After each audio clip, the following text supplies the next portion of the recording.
तो हम भी आपके ये जो मॉक टेस्ट वाले दौर है उससे गुजरते हैं। कैसे गुजरते हैं कि हम ये देखते रहते हैं कि हम जो सॉल्यूशन सोच रहे हैं वो इंस्टीट्यूट से मैच नहीं कर रहा। तो मैच नहीं कर रहा तो हम कौन सा रास्ता चुने स्टूडेंट को पढ़ाने के लिए। This we keep on finding. और ये फिर एक जनरल मास को समझाने के लिए एक तरीका खोजा जाता है कि ऐसा कौन सा तरीका खोजें जिससे कि मास को समझ में आ जाए, इजी लगे। हम कॉपी पेस्ट भी नहीं कर पाते कि इंस्टीट्यूट ये कर रहा है तो आप ये कर लो, क्योंकि वहाँ पे तो इंस्टीट्यूट में क्या होता है, आज किसी ने एक सॉल्यूशन बनाया तो किसी और पर्सन दूसरा सॉल्यूशन। तो सॉल्यूशन जो होते हैं वो कई बार इंटीग्रेटेड नहीं होता, मतलब हर बार जो सॉल्यूशन होते हैं वो अलग अलग आ जाते हैं। करेक्ट। तो अगर अलग अलग सॉल्यूशन आ जाएंगे तो हम लोग क्या करेंगे।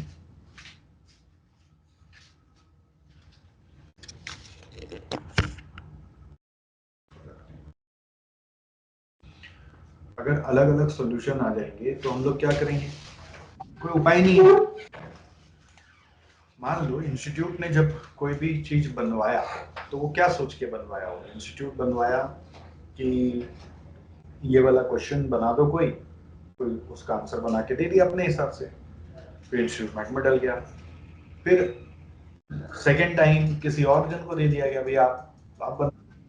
उसने अपने हिसाब से कोई आंसर बना दिया, उसने चेक नहीं किया कि पुराना कैसे था। तो एक constant flow of working institute ने डिसाइड ही नहीं किया। ठीक है। समटाइम्स एक पर्सन को डेप्यूट किया तो वो पूरा बनाया, तो वो उसको रिवाइज करके स्टैंडर्डाइज कर दिया होगा, उसको रिवाइज करके शायद स्टैंडर्डाइज कर दिया होगा। बट ऐसा सबने नहीं किया, तो कुछ कुछ जगह वो गैप रह गए। तो गैप रह गए तो वो जब क्लासेस करते हो तो नहीं पता चलता है। क्यों? क्योंकि क्लासेस में जब हम पढ़ा रहे हैं तो हम तो सबको स्टैंडर्डाइज कर दिए, एक फ्लो में डाल दिए, मास अंडरस्टैंडिंग के हिसाब से डाल दिए। ऐसे सब टीचरों ने कर दिया अपने हिसाब से। अब जब आप एग्जाम देते हो तो एग्जाम देते हो तो आपको ये समझ में आता है कि खुद का माइंडसेट में क्या प्रॉब्लम है। पहले ये समझ में आता है कि हमें ये लगा था ये आ जाएगा बट वो नहीं आया, या हमें पेपर पैटर्न नहीं पता होता था, पेपर पैटर्न पता चला। ये खुद का माइंडसेट का प्रॉब्लम है। हमें सिलेक्शन करना नहीं आ रहा था, सिलेक्शन करना आ गया, है ना। हम सोच के चलते थे कि हम आराम से कर लेंगे, लेकिन पता चला हम कर ही नहीं पा रहे थे। ऐसा हुआ ही होगा ना आपके साथ, क्या क्या एक्सपीरियंसेस हुआ। फिर आपको लगा आपने सही किया हुआ है बट नंबर नहीं मिला।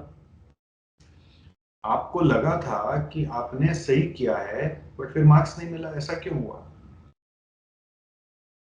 इस प्रॉब्लम का सॉल्यूशन क्या करें?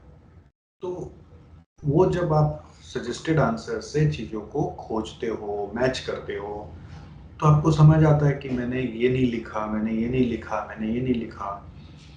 फिर आपको ये भी समझ में आता है कि ये चेकिंग पैटर्न में वो लोगों ने मार्क्स नहीं दिया क्योंकि आपने कोई एक बारीक सा चीज नहीं लिखा।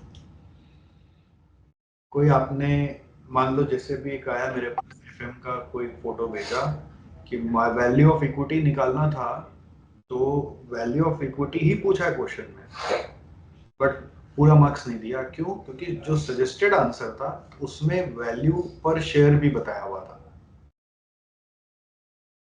तो नंबर कट गया। क्वेश्चन में लिखा नहीं था वैल्यू पर शेयर बताओ, बट सजेस्टेड आंसर में था, तो पूरा नहीं मिला आंसर देखने वाले को, तो उसने आपका नंबर काट लिया।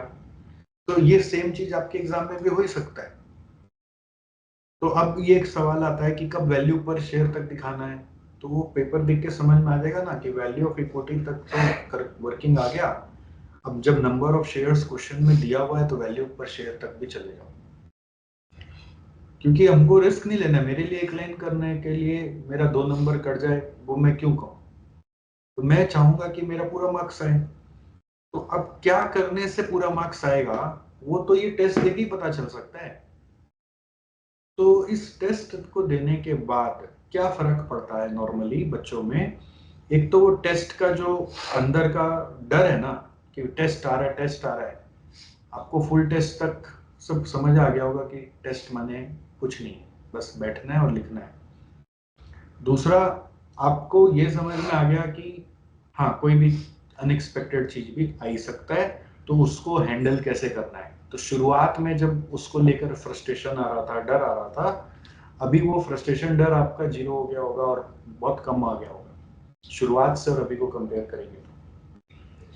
तीसरा, आप जब टेस्ट दे रहे हैं तो आपको ये भी समझ में आया होगा कि जब हम टेस्ट देते हैं तो हम सब कुछ लिखने के बाद भी नंबर नहीं ला पाते हैं, तो उसमें कुछ तो एग्जामिनर भी नींद में चेक करते हैं, कुछ वो पूरा खाली मैचिंग करते हैं। तो हमको उस माइंडसेट से लड़ाई करनी है कि वो कैसे सोच के करे। जब तक वो नहीं पकड़ में आएगा ना, आप अपना टेस्ट को ऐसे ही राम भरोसे दे रहे थे। आप ये अभी समझ गए कि अब जो एग्जामिनर्स होते हैं वो किस पैटर्न के होते हैं। हमारे जो एग्जामिनर है वो फिर भी स्टैंडर्ड एग्जामिनर है, ठीक है। उनको कई बार तो बताया हुआ है कि भाई इतना स्ट्रिक्ट चेकिंग करो, कई बार बोला जाता है कि थोड़ा लूज चेकिंग करो, कई बार बच्चों की भावना को समझ के मार्क्स दे दो, कई बार एकदम मत समझना, एकदम ब्लैंक ब्लंट मैच हो रहा है तो नंबर देना, नहीं तो मत देना। तो बच्चों को समझ आता है कि अरे अच्छा, ये जो तरीका है, ऐसे आंसर लिखना पड़ेगा, ये तो इसके लिए नंबर काट लिया, इसके लिए नंबर काट लिया। और मैं यही बता रहा हूँ कि ऐसे ही आपका मेन एग्जाम में चेक होगा, छोटा छोटा चीज के लिए नंबर कटेगा। तो वो आपको पता कैसे चलेगा, वो जब तक टेस्ट नहीं देंगे पता ही नहीं चलेगा। अगर आप ये टेस्ट स्किप करते और सीधा मेन एग्जाम में चले जाते और वहां पास होते या फेल होते, पास होते तो भी नहीं देखने जाते किस लिए पास हुए, क्या क्या गलती की है, और फेल होते तो इस तरह से आपको एनालाइज करना नहीं आता। आप बस फेल होते तो दुखी हो जाते, शायद आप पेपर मंगाते, रिव्यू करते, बट रिव्यू करते तो इतना तरीका से कायदा से नहीं करते। क्यों? क्योंकि अभी आप मेहनत कर रहे थे ना, लाइव था दिमाग में। मेन एग्जाम में जब बच्चा फेल होता है तो वो चीज उस समय लाइव नहीं होता उतना, वो सब उतना याद ही नहीं आ रहा होता है जब तक उसका पेपर आता है। तो मैच ही नहीं कर पाते कि जो वो बता रहा है वो मार्क्स क्यों नहीं मिला, उतना याद नहीं आता है। बट अभी जितना ध्यान है, अलर्टनेस है, वो अलर्टनेस उस समय भी नहीं आता। तो ये जो आपके अंदर अपने आप में जो चेंजेस आया होगा, वो चेंजेस ही मॉक टेस्ट का आउटकम है, राइट। उसके अलावा आप हमारे साथ जुड़े हुए हैं, हर बार सेशंस कर रहे हैं, तो आपको एक और लाइन ऑफ साइट नया एंगल से दिखेगा। मैं एक्सेप्ट करता हूँ कि हमारा सिस्टम में और इम्प्रूवमेंट का पॉसिबल है। कभी मैं देख रहा हूँ कि मान लीजिए आपको मार्क्स मिलना चाहिए बट मार्क्स नहीं मिला, बट क्या है कि ये ना, फिर मुझे ऐसा लग रहा है कि वो हमें इंटरनली कस्टमाइज करना पड़ेगा कि आपको मार्क्स मिलना चाहिए, नहीं मिला। लेकिन हमारे जो चेकर्स हैं वो लड़ते हैं कि सर हम तो दे देंगे, आप बोलेंगे तो मार्क्स, ठीक है, दे फाइट विद अस। अब बोलेंगे तो हम तो मार्क्स दे देंगे, उन बच्चों को वो मार्क्स नहीं दिया तो, क्योंकि हम तो ऐसे सोच के कर दिए, क्योंकि हमें इतना ही समझ में आया। तो हम अपने चेकर को तो समझा लेते हैं, वो फिर भी रीचेक कर सकते हैं, वो फिर भी आपको मार्क्स दे सकते हैं। बट आप समझो कि आपके जो मेन एग्जाम में लोग आएंगे वो इस लेवल से और एक दो पॉइंट नीचे ही आने वाले, तो उनके ब्रेन में घुस के आपको आंसर अपना लिखना है और वो खाली मिलाने का काम करेंगे। समझ जाइए, वो मिलाने का काम करेंगे, मिला मिला के चेकिंग करते हैं। जैसे सोचिए कि आप बचपन में कभी मम्मी से पढ़ते थे या मम्मी कॉपी चेक करती थी, तो कैसे करती थी मम्मी? ज्यादा अगर नहीं पढ़ी लिखी है तो क्या करती थी? बिना पढ़े लिखे मिला मिला के सब मिला लेती थी कि आप ठीक पढ़ रहे हो कि नहीं पढ़ रहे हो। तो समझो कि वो एग्जामिनर जो होते हैं वो आप जितना उस सब्जेक्ट को नहीं पढ़े हुए होते हैं, उनके पास उतना फ्रेश नॉलेज नहीं है जितना आपके पास है। तो आप कई बार ये उम्मीद कर रहे होते हो कि आप जैसा सोचे वो सामने वाला भी रीड कर ले और उसके हिसाब से मार्क्स दे दे। वो नहीं हो सकता है। आपको वैसा सोच के अपना आंसर पेपर लिखना है जैसा वो देखना चाह रहा है। तो जब आपके माइंड में ये लाइन बैठ जाएगा ना, आपके आंसर की क्वालिटी अपने आप बढ़ जाएगी, आपके प्रेजेंटेशन की क्वालिटी बढ़ जाएगी। And I am very happy. मैं कुछ कॉपीज को देखा था घुमा घुमा के, नाम नहीं लूंगा, नाम वो देखा भी नहीं, याद भी नहीं है। बहुत अच्छा लग रहा था कुछ कुछ कॉपी देख कर कि आपका प्रेजेंटेशन कितना कितना शानदार प्रेजेंटेशन। तो I was loving the presentation. बहुत लोगों का, मतलब ऐसा नहीं कि कोई बहुत जन का खराब था, बहुत जन का प्रेजेंटेशन बहुत अच्छा था कॉपी में। नंबर कटा जो भी कटा व्हाटएवर, बट पढ़ने का दिल कर रहा था। तो that is also an achievement of the mock test कि बाई फोर्थ टेस्ट और फॉर एवरी सब्जेक्ट से even if you are giving one group, तो 16 टेस्ट कहीं ना कहीं तो वो अंदर में एक स्किल आ ही जाता है कि कैसे आंसर लिखना है, कैसे क्वेश्चन पढ़ना है, कैसे सिलेक्शन करना है ना। और फिर आंसर में क्या चीज में नंबर लास्ट टाइम काट लिया था, तो इस बार नंबर ना कटे उसके लिए क्या करना है। आपने काफी अंदर में अपने ब्रेन को ट्रेन किया होगा, है ना। तो मैं ये सुनना चाह रहा हूँ आप में से कुछ लोग, कोई भी, मतलब इतने सारे जन है, मैं चाहूंगा ज्यादा से ज्यादा लोग पार्टिसिपेट करें। तो कोई भी दो चीज, अगर दो याद आए तो, नहीं तो कोई एक, आप 2 मिनट का टाइम लीजिए, एक बार नोट करिए कि इस सब्जेक्ट में, इस पेपर में मैंने ये चीज बहुत अच्छा देखा, जो मुझे मतलब याद भी है कि मेरे को ये इम्प्रूव करना है अपने आप में। ठीक है, उसको एक बार नोट डाउन कर लीजिए और फिर रेज हैंड का बटन दबाइए। मैं सुनना चाहूंगा आपसे कि ऐसा क्या है जो आपने रियलाइज किया और आप उसको अपने मेन टेस्ट में ध्यान रख के करोगे। आप सब्जेक्ट वाइज भी बता सकते हो और कोई जनरल भी बता सकते हो जो आप अपने लिए खोजे। ठीक है, उसको नोट करके रेज हैंड का बटन दबाना, फिर हम एक एक करके स्टार्ट करेंगे और कैमरा ऑन कर लेना।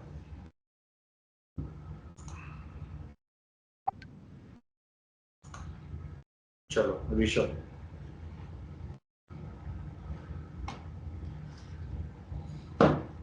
बताइए। Good afternoon sir. Hmm. Sir मेरा सर थोड़ा थ्योरी का था, क्योंकि सर मैंने थ्योरी की कॉपीज देखी थी टॉपर्स में। वही सर मेरा पॉइंट वही था कि वो जो पूछते हैं ना, आपको उसके अलावा भी थोड़ा बहुत एक्स्ट्रा लिखना पड़ेगा। जैसे मैं हमेशा वही सेक्शन कोड करके सीधा उत्तर ही डायरेक्ट आंसर लिख देता था, पर जब मैंने और कॉपीज देखी सजेस्टेड से मिलाया कि सजेस्टेड में भी एक्स्ट्रा आ रहा है, कि वो पूछ तो इतना रहा है पर आपको ऊपर का भी एक्सप्लेन करना पड़ रहा है।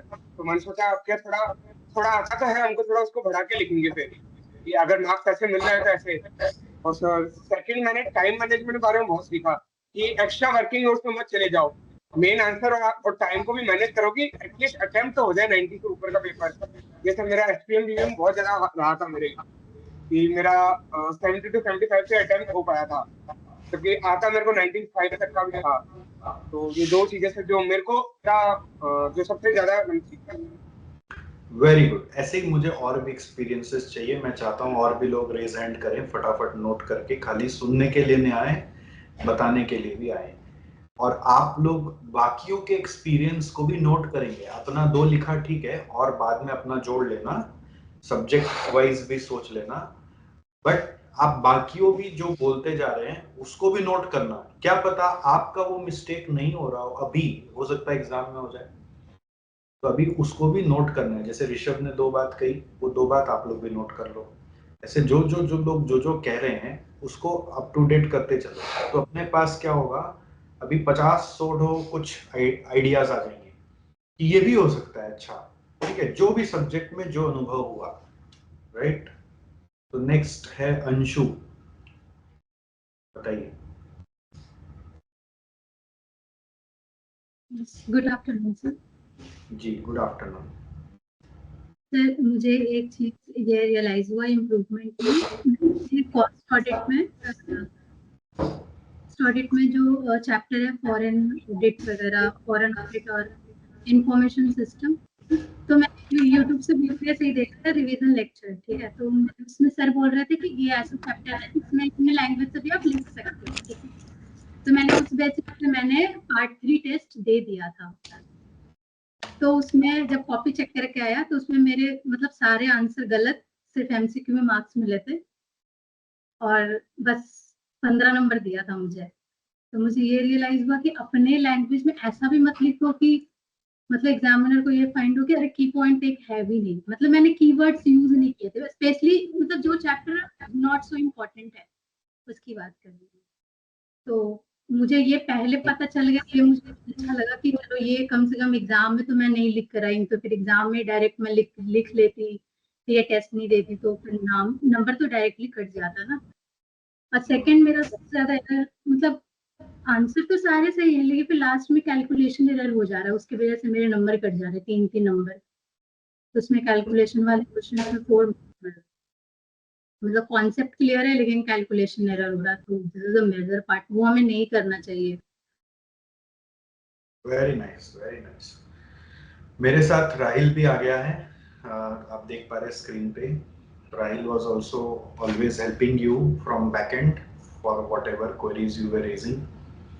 तो he is also here to listen कि आप क्या क्या एक्सपीरियंस किए। यस, रफिया से बात करते हैं। रफिया बताओ।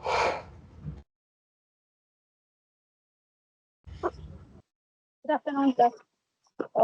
सबसे पहले तो लगा कि लेंदी क्वेश्चन के लिए भी प्रिपेयर होके जाना है, क्योंकि मैंने क्या किया, नेटवर्क डायग्राम का सारा प्रॉब्लम किया है।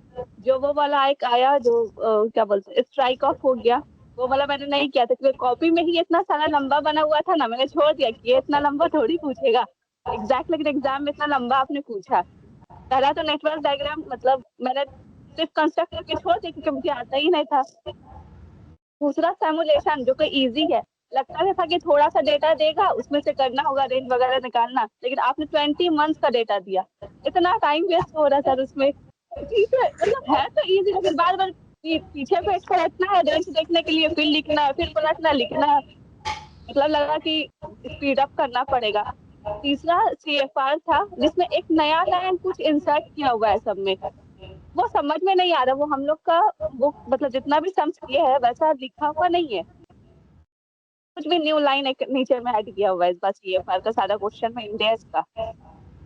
चौथा SPM BVM आप तो सब लिखवा रहे, 2 पॉइंट एनालिसिस में थोड़ा सा करना है, आप तो इतना 7-8 डे करके इतना बनता जा रहा है कि ज्यादा टाइम वेस्ट हो रहा है। जैसे ऐसा एग्जाम में लगा कि सब में तो टाइम वेस्ट किया जा रहा है, टाइम वेस्ट करने के लिए क्वेश्चन बना दिया है। ऐसा वैसा टाइम मैनेजमेंट लग रहा है बहुत करना पड़ेगा और रेडी होके जाना पड़ेगा वैसा वैसा क्वेश्चन के लिए। Yes yes. तो अभी क्या होता है आपके लिए, मैं थोड़ा इनपुट दूंगा क्योंकि आपने जितना डिटेल में बताया, एक ऑलवेज एक्सपेक्ट कि जो सेम क्वेश्चन भी आएंगे ना, हो सकता है उसमें कोई वर्ड चेंज हो गया, कोई लाइन चेंज हो गया, तो सेम क्वेश्चन भी देखा हुआ है, अगर उसको ग्रांटेड नहीं लेना है, ये तो पढ़ा हुआ है तो सेम ही होगा, पता चला कोई वर्ड चेंज हो गया है, उसको भी शिद्दत से पढ़ना है। इवन MCQ भी सेम है तो शिद्दत से पढ़ना है अगर सेम क्वेश्चन भी पढ़ रहे हैं। तो दूसरा चीज है कि जो आप मान लीजिए समझ गए सिमुलेशन का सम्स में कि 20 मंथ्स का दे दिया गया एग्जांपल के लिए, तो आपको वो पेज पलटने वाला काम करना ही क्यों था? आप इस तरफ का पेज छोड़ते, जो 2 सामने पूरा पेज मिलता है उधर आ जाते कि मेरे को बार बार पेज नहीं पलटना पड़े। मतलब आप आराम से एग्जाम हॉल में पेज को काट सकते हैं ना, बीच में आपको लगा कि लेफ्ट साइड का पेज में कुछ चल रहा था तो राइट साइड का पेज करेंगे तो उसमें पूरा होगा नहीं, फिर नेक्स्ट में जाना पड़ेगा, तो राइट साइड का पेज काट के जो पूरा पेज मिलता उसमें वर्किंग करिए। तो ये भी दिमाग लगाने का चीज है कि क्योंकि उससे टाइम बच सकता है, समझ गए? तो हर प्रॉब्लम का वे आउट खोजना पड़ेगा। और क्या होता है जब आप क्वेश्चन अटेम्प्ट करते हैं, आप तो बोलते हैं हम तो सोच के आए सिमुलेशन करेंगे, मैंने आपको हमेशा बोला एक बैकअप क्वेश्चन होना चाहिए।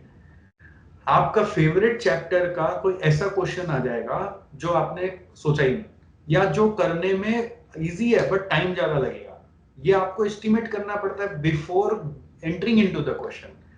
तो आपको फिर जज करके डिसाइड करना है कि मैं इसको क्या तो लास्ट में करूंगी, या तो मैं पहले वो क्वेश्चन कर लेती हूँ जो थोड़ा सा मेरे को कम पसंद है बट उसमें टाइम कम लगेगा और चांसेस है कि वो भी राइट हो जाएगा। तो आपको ऐसे चूज करना पड़ता है, ये ब्रेन गेम होता है, माइंड गेम बोलते, exam is a mind game. ऐसा माइंड गेम अपने साथ खेलना पड़ता है, समझ गए?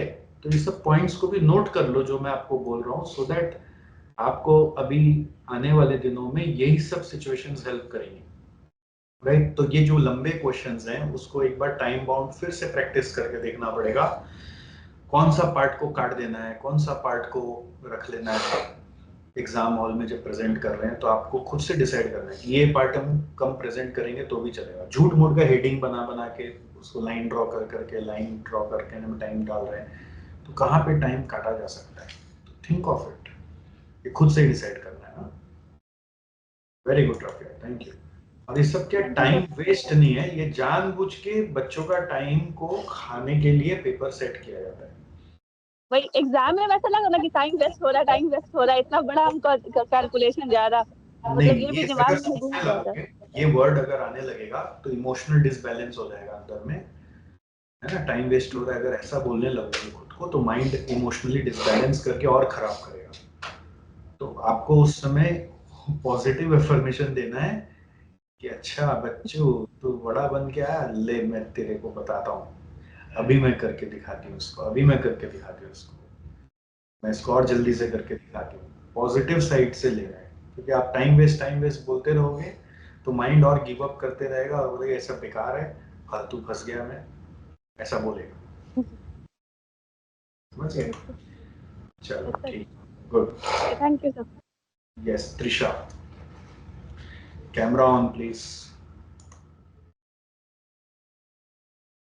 त्रिशा साहू।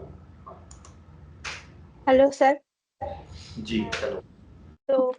तो मेरा रियलाइजेशन ये हुआ कि जैसे मुझे आदत है कि मतलब मैं हाफ क्वेश्चन पढ़ते ही सॉल्व करना चालू कर देती थी, तो वो नहीं करना है, क्योंकि बहुत बार ये होता है कि मतलब हाफ क्वेश्चन पढ़ा तो लगा कि अच्छा ये आंसर आता है तो इसको इतना तो कर ही लेती हूँ, पर देखा कि जो मैं सॉल्व कर रही थी उसका जो इम्पोर्टेंट पार्ट है वो छूट गया है बाकी के क्वेश्चन में, तो पूरा क्वेश्चन पढ़ना है। First realisation. And second is कि जब वो 15 मिनट का टाइम जब मिलता है क्वेश्चन पढ़ने के लिए, तो क्वेश्चन को एटलीस्ट गो थ्रू करना चाहिए। मतलब ऐसा नहीं कि पॉइंट लिखना चाहिए कि नहीं लिखना चाहिए, वो शायद सॉल्व करते समय भी कर सकते, बट एटलीस्ट गो थ्रू करना चाहिए। तो जब 3 घंटे का लिखने का टाइम है उसमें क्वेश्चन पढ़ने में ज्यादा टाइम नहीं जाएगा। और लॉ में थोड़ा सा ये रियलाइजेशन हुआ कि बहुत ज्यादा खुद के लैंग्वेज में लिखना सही नहीं होगा, तो आंसर अगर सही भी है तो भी ज्यादा मार्क्स नहीं मिलेगा, मार्क्स कटने का चांसेस है। और केस स्टडी में इलेबोरेशन जरूरत है। और जैसे टैक्स में ये रियलाइजेशन हुआ कि जो रेसिडेंशियल स्टेटस निकालने का जो सारे साम्स होते हैं उसमें अच्छे से प्रोविजन को लिखना है। मतलब सिर्फ ऐसे मनी मन में कैलकुलेट करके वो रेसिडेंट है नॉन रेसिडेंट है ऐसा नहीं करना चाहिए। और अकाउंटेंसी में ये रियलाइज हुआ कि मतलब जो भी अगर रेक्टिफिकेशन का सम है, बिल ऑफ एक्सचेंज का सम है, उसका नरेशन प्रॉपर्ली लिखना है। मतलब ऐसे शॉर्ट में नहीं लिखना है, जितना मेंशन करना जरूरी है वो लिखना है। ये सारे रियलाइजेशन हुआ सर। मैंने ऐसा भी पेपर दिखा है, सिंपल जर्नल एंट्री का सम है जिसमें जर्नल एंट्री एकदम सही है, नरेशन एकदम सही है, बट फॉर्मेट नहीं बनाया, पर्टिकुलर्स डेबिट क्रेडिट कॉलम नहीं बनाया, नंबर काट लिए, आधा नंबर काट लिए, मतलब 10 नंबर का तो 5 नंबर दे दिया। तो ये जर्नल एंट्री का जब आपने बोला तो मुझे क्लिक किया कि नरेशन नहीं लिखा, नंबर काट लिया, डेबिट क्रेडिट नहीं लिखा, नंबर काट लिया। और बदमाशी करना होगा तो टोटल नहीं किया, अगर डेबिट का टोटल और क्रेडिट का टोटल नहीं किया फिर नंबर काट लिया।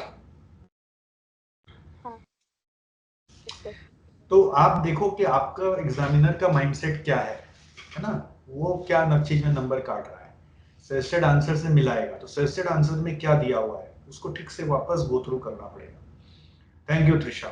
Let's go to Sakshi Jain, बताइए।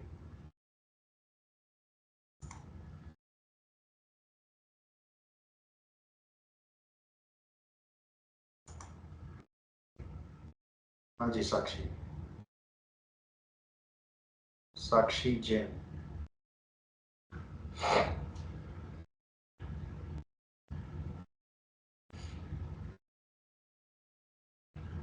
चलो तब तक अनन्यो दत्ता, अनन्यो।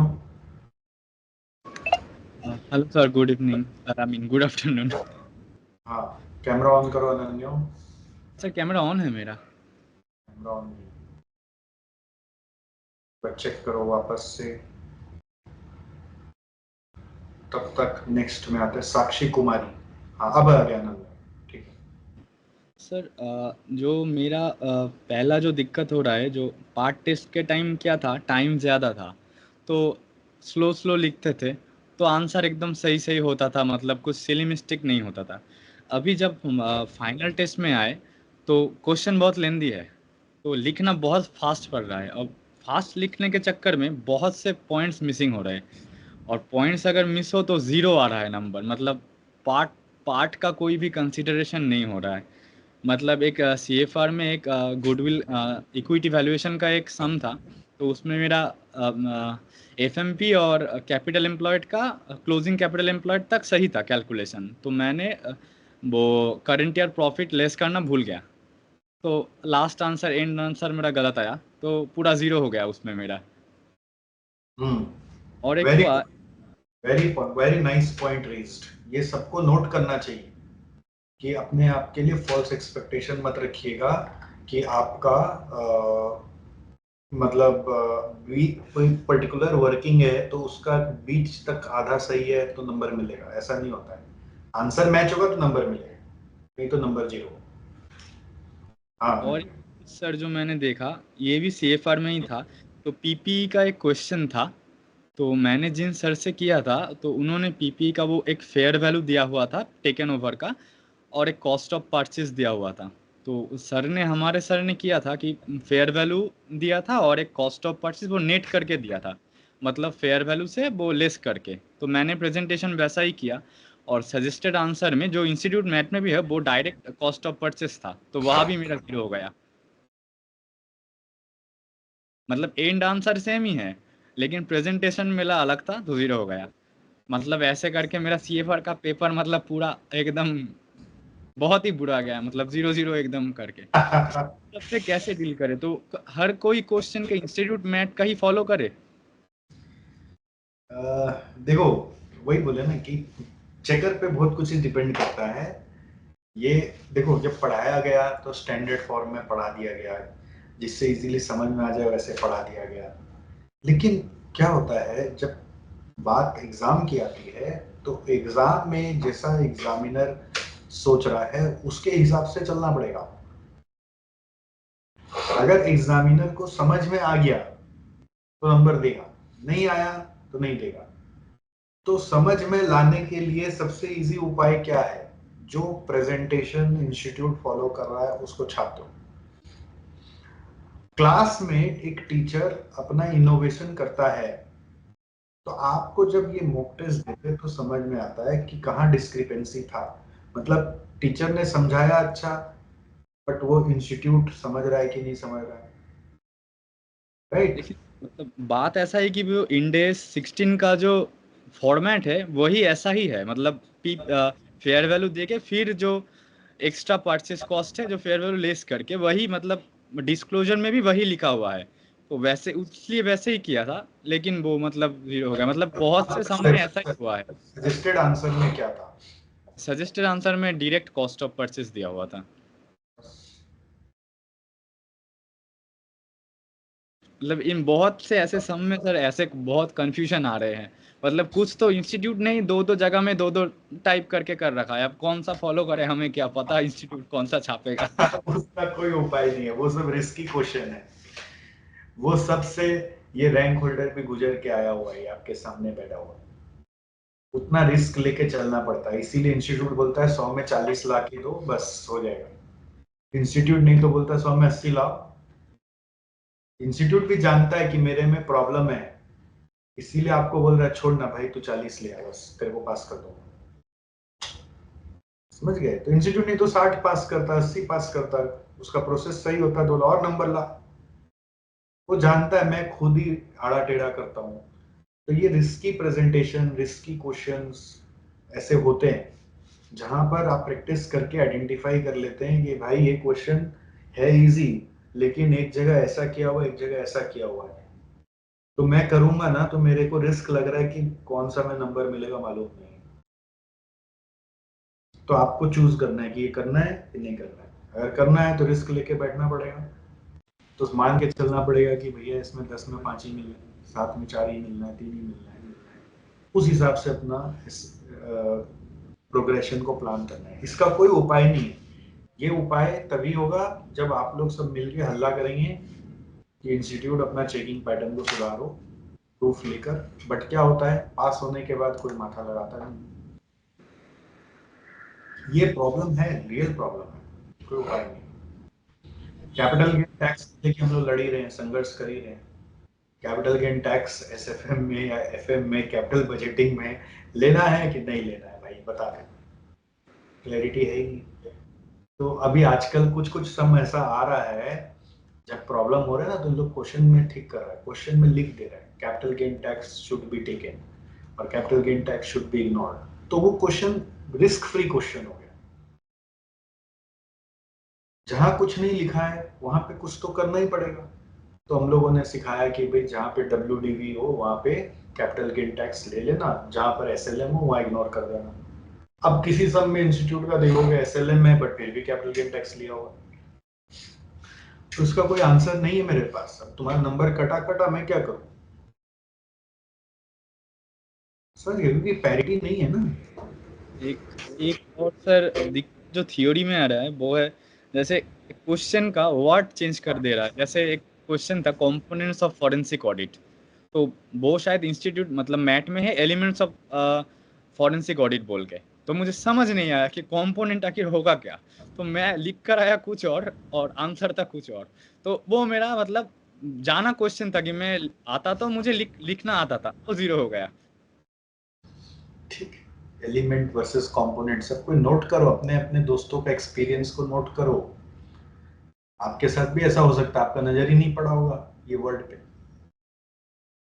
थैंक यू अनंत, बहुत अच्छा। ऐसे ऐसे अगर हो सके तो आप लोग अपने जो भी एक्सपीरियंसेस हुए है ना, तो मैं ना 1-2 दिन आपका ना बोलोगे तो ग्रुप को ओपन कर दूंगा। आप अपने एक्सपीरियंसेस को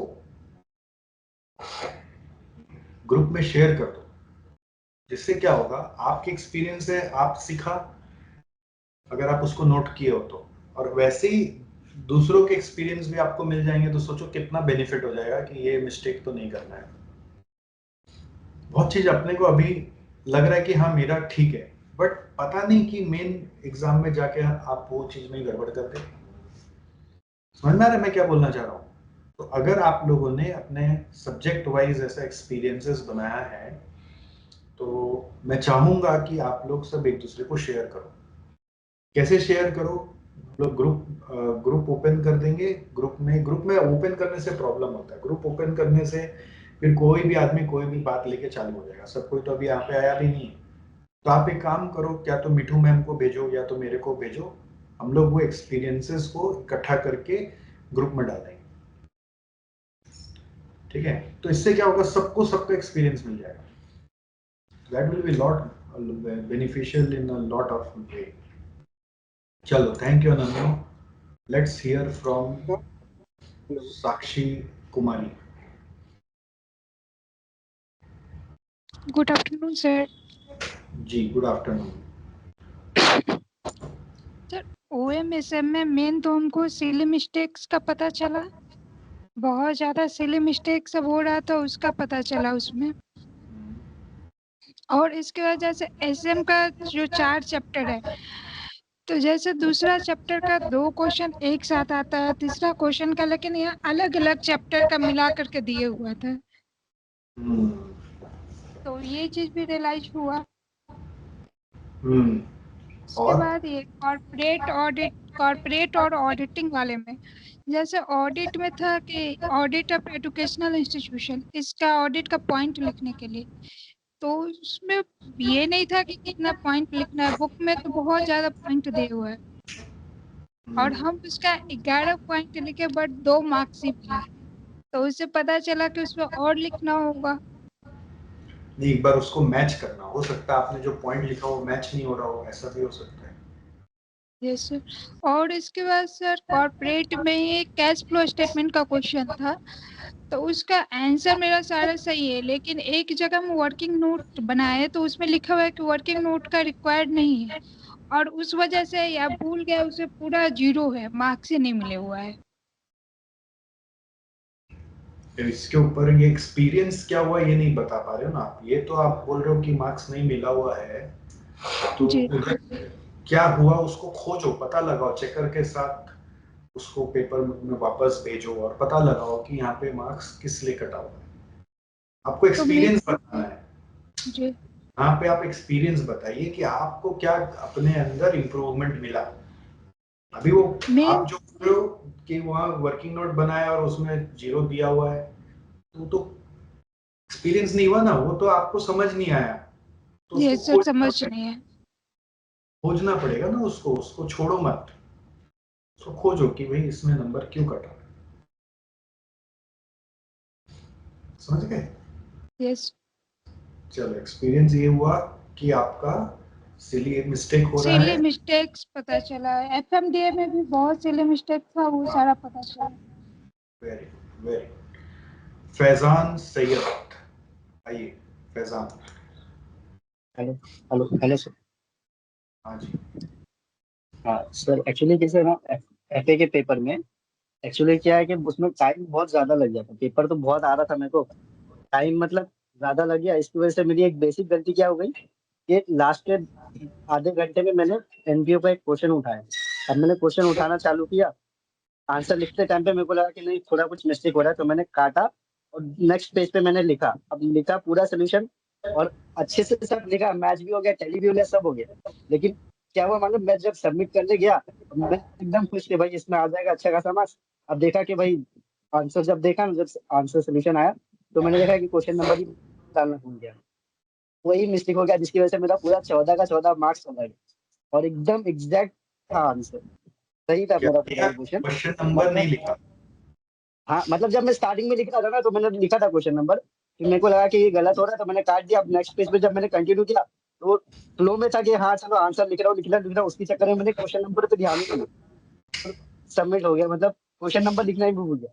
14 का 14 मार्क्स में इतना खुश था कि मेरा अकाउंट्स का पेपर इतना अच्छा गया और मैं पासिंग तक लाने लग गया फिर उसकी वजह से। अरे यार क्या हो गया, एकदम बेसिक सिली मिस्टेक हो गई। तो फ्लो में मतलब हड़बड़ी में मैंने आंसर का लिखना ही भूल गया क्वेश्चन नंबर। ये तो बहुत कॉमन एरर है, ये बहुतों के साथ होता है। एक ऐसा केस आया था कि जितना क्वेश्चन करना है 7, ठीक है, 7 का 7 किया है, लेकिन क्वेश्चन नंबर खाली 2 का ही लिखा है। सोचो, 7 में से 5 करना है ना, तो 5 का 5 किया है और 2 का ही क्वेश्चन नंबर लिखा, बाकी 3 पूरा राइट है, क्वेश्चन नंबर नहीं लिखा है तो चेक नहीं हुआ। तो जो नहीं वो मार्क्स एक्चुअली मिला कैसे एमसीक्यू अकाउंट्स के पेपर में 2 बहुत क्वेश्चन के भरोसे मार्क्स मिला और पास हो गया, वो पास हो गया मतलब के लिए। टाइम बाउंड रहता है ना, उसमें ज्यादा सोल्यूशन पे ध्यान देते हैं और क्वेश्चन नंबर वगैरह जो बेसिक चीज है उस पर ध्यान ही नहीं देते, क्योंकि टाइम मतलब दिमाग वो चलता ही नहीं है ना, कि लिखने लिखने पे ज्यादा फोकस रहता है, तो वो बहुत ज्यादा मतलब बेसिक एकदम बेकार वाली मिस्टेक होगी, इसकी वजह बहुत से बढ़िया। मतलब अच्छा खासा मार्क्स मिला चल रहा है। Yes, thank you Faizan. चलो next Sumant. Sumant good evening sir. बताइए। Good evening. सर मेरा ये है कि सर जैसे SPMVV का सर जो मैं जिस टीचर से पढ़ा हूँ उसका जो नोट्स दिया हुआ है, तो मैंने जब क्वेश्चन पेपर अटेम्प्ट किया था ना तो सर उनके नोट्स को याद करके बुलेट पॉइंट जो भी है उनसे अटेम्प्ट किया था, तो मेरे को मार्क्स नहीं मिला। तो फिर मैंने जब उसका ये एनालिसिस किया तो मैंने मतलब स्टडी मैट और उसमें दोनों में फर्क देखा। तो क्या था कि जैसे टीचर ने मुझे बताया था कि ये चैप्टर 2 में है, बट वो एक्चुअली क्वेश्चन चैप्टर दूसरे से था। तो वो चीज मैंने रेक्टिफाई करा कि नहीं, मैं इंस्टीट्यूट मैट को मतलब प्रायोरिटी में रखता हूँ कि कंपैरिजन करने के लिए कि हाँ टीचर नोट्स को कहाँ मैं अलाइन करूंगा स्टडी मैट में। तो वो मैंने एक रेक्टिफाई करा। एंड दूसरा कि SPMVV में ही और लॉ में, जैसे लॉ के पेपर में ही जहाँ पे लॉ एप्लीकेबल है, वहां पे मैं देखा कि जैसे हमारा जो लॉ का स्टडी मैट है उसमें किया हुआ है और हमें जो टीचर ने पढ़ाया है वो थोड़ा डिटेल में पढ़ाया। जब क्वेश्चन में जब हम आंसर किया तो देखा कि जो मैंने टीचर का पढ़ाया हुआ है तो वो मैंने लिखा तो वो मार्क्स नहीं मिला। और जब मैंने उसको रेक्टिफाई किया, स्टडी मैट से चेक किया, तो मैंने कहा ओ स्टडी मैट में इस सेक्शन से भी दोनों ऐड है और इस सेक्शन से भी ऐड है, तो दोनों ठीक था मेरे लिए। तो फिर मैंने सोचा कि दोनों में मेरे को स्टडी मैट को अलाइन करना बहुत जरूरी है, और मैंने अलाइन किया और मैंने उससे रेक्टिफाई किया और मैंने नंबर मिला है मुझे फाइनल में, नो डाउट।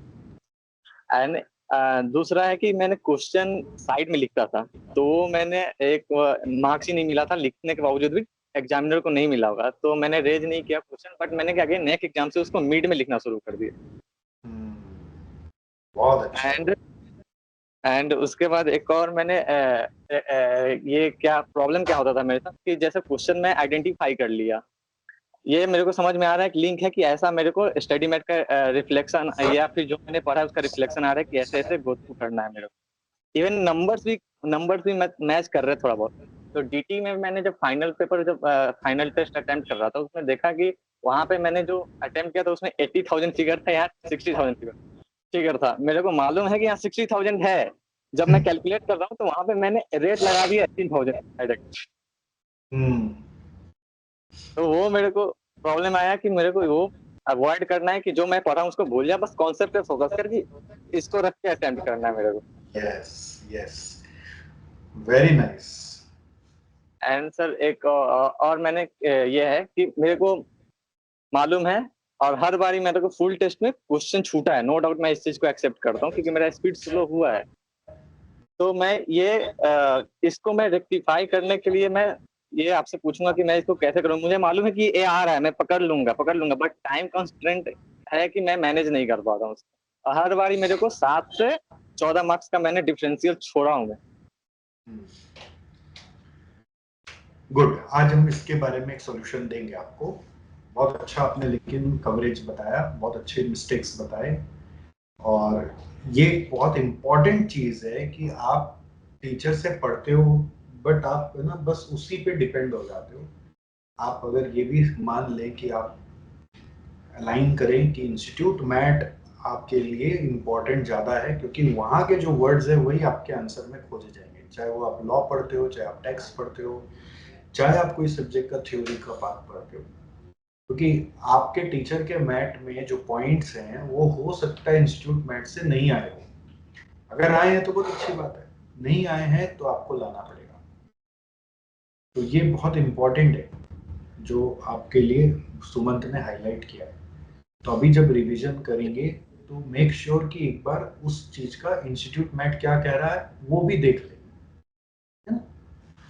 चलिए ग्रेट। एंड सर एक और मैं रेज करूंगा सर यहाँ पे, जैसे एमसीक्यू अटेम्प्ट में कि जब वो केस स्टडी बेस्ड क्वेश्चन जब मतलब पूछा जाता है तो उसमें क्या होता है कि हम मेरे दिमाग में ये ठीक है कि मेरे को 1.8 मिनट देना है, नो डाउट। बट क्या है कि सर जब उसको अटेम्प्ट करने जाते हैं तो वो उस टाइम में पूरा नहीं होता है, तो उसमें क्या करता हूँ मैं छोड़ देता हूँ उसको और लास्ट में तुक्का मार देता हूँ ये ऐसा होगा अप्रोक्सीमेट में, ये तुक्का मार दिया मैं। आइडियली ऐसा तो 2 बार सही है, तीसरा बार गलती हुआ है सर। ऐसा नहीं करना चाहिए। इसमें क्या तरीका होता है, कोई एमसीक्यू टाइम ज्यादा लेगा तो आपको ओवरऑल ध्यान रखना है कि 10 एमसीक्यू का 18 मिनट लगना है, ऐसे सोचो, ठीक है। 15 एमसीक्यू तो आधा घंटा में होना चाहिए, इस तरह से सोचो। तो यस पर एमसीक्यू 1.8 में नहीं भी हो सकता है, बट 5 एमसीक्यू 10 मिनट में हो सकता है। तो कभी कभी कोई एमसीक्यू ऐसा आएगा जो टाइम ज्यादा ले लेगा, तो आपको क्या करना है, आराम से टाइम देना है, बट कोई ना कोई एमसीक्यू ऐसा मिलेगा जिसमें टाइम कम लगेगा। Yes but overall time maintain करना है, ये ध्यान रखना है। जो चीज में ऐसा होता है ना, करते करते हम अटक गए, अगर हम करते करते अटक गए और हो नहीं रहा तो छोड़ देना है। चलिए एंड एक चीज और था सर कि एमसीक्यू में मैंने जो ऑब्जर्व करा है कि जो केस स्टडी बेस्ड था कि सर उसने केस स्टडी तो दिया है, बट जो उसने उस बेस पे क्वेश्चन पूछा है ना वो उससे लिंक नहीं है, वो डायरेक्टली लिंक होता है सर हमारे कंटेंट से। तो उस चीज को मतलब वो इजी था कि हाँ अटेम्प्ट कर सकते हैं डायरेक्ट, अगर कोई किसी का कॉन्सेप्ट क्लियर है तो वो डायरेक्ट अटेम्प्ट कर सकता है।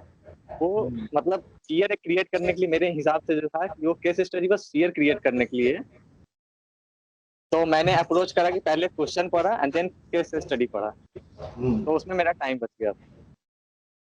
Very good, very good. ये भी बहुत अच्छा पॉइंट है कि आप पता नहीं जब क्वेश्चन को पढ़ रहे थे तो क्या आप जब जैसे त्रिशा ने कहा था कि बीच में पढ़ते पढ़ते स्टार्ट नहीं करना है, सम स्टार्ट करने के पहले क्वेश्चन में एग्जैक्टली क्या मांगा है उसको पढ़ के स्टार्ट करेंगे, नहीं तो टाइम वेस्ट होगा। समझ गए? रिक्वायर्ड पार्ट को पढ़ना है, फिर चाहे तो रिक्वायर्ड पढ़ के फिर मेन क्वेश्चन पढ़ लो। शुरू तभी करेंगे जब रिक्वायर्ड पार्ट को ठीक से पढ़ लिया, वो आपको बहुत हेल्प करता है सम सॉल्व करने में। Okay, very nice points. Monika Bhatnagar, बताइए। Yes sir, good afternoon sir. Sir मैंने जो फुल मॉक टेस्ट दिया तो मैंने मतलब CFR में स्पेशली मैंने ये प्रॉब्लम डिटेक्ट करी कि जब मैं 14 मार्क्स वाला क्वेश्चन अटेम्प्ट कर रही हूँ तो एक तो टाइम भी बहुत ले रहा है और एक्यूरेसी भी मेंटेन नहीं हो रही सर।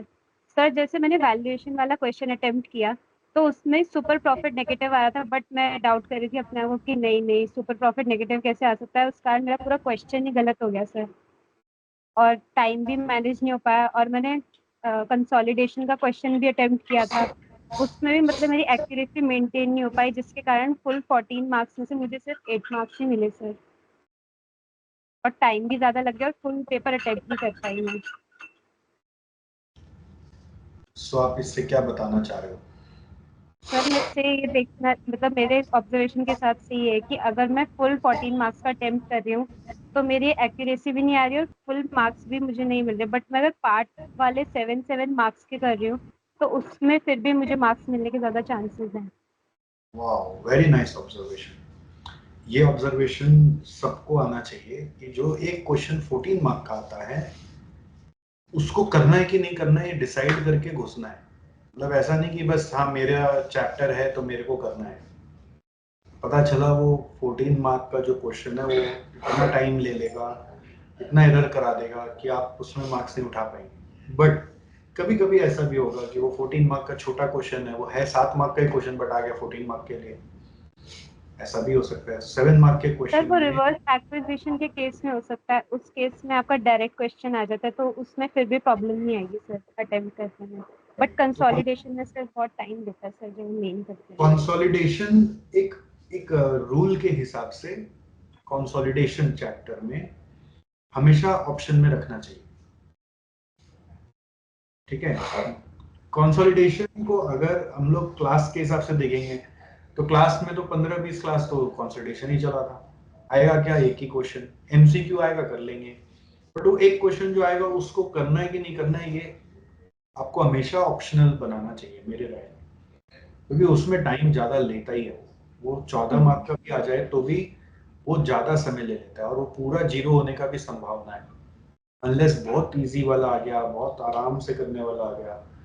ऐसे ही आपका डायरेक्ट टैक्स में भी डायरेक्ट टैक्स में भी एक क्वेश्चन बड़ा वाला कभी कभी आ जाता है। वो जनरली किससे आता है? डायरेक्ट टैक्स सर पीजीबीपी का मेन आता है 14 मार्क्स का सर, जिसमें बहुत चांसेस रहते हैं मेरे एंड से मिस्टेक के सर। राइट, तो हम लोग पीजीबीपी पे बहुत समय डालते हैं, हम लोग सोचते हैं कि पीजीबीपी बिना तो जिंदगी कटेगा ही नहीं, बट अगर आप पीजीबीपी पे ही समय बिता रहे हो तो कहीं ना कहीं आप अपना पूरा पेपर को डैमेज कर रहे हो। अगर हो सके सर मैंने इस अटेम्प्ट में सर सबसे लास्ट में क्वेश्चन अटेम्प्ट किया था सर पीजीबीपी का। कंसोलिडेशन और पीजीबीपी और ऐसे एससीएम में डिसीजन मेकिंग, ये फाइनल लेवल के लिए बताया जा रहा है, एसएफएम में कैपिटल बजटिंग, ठीक है।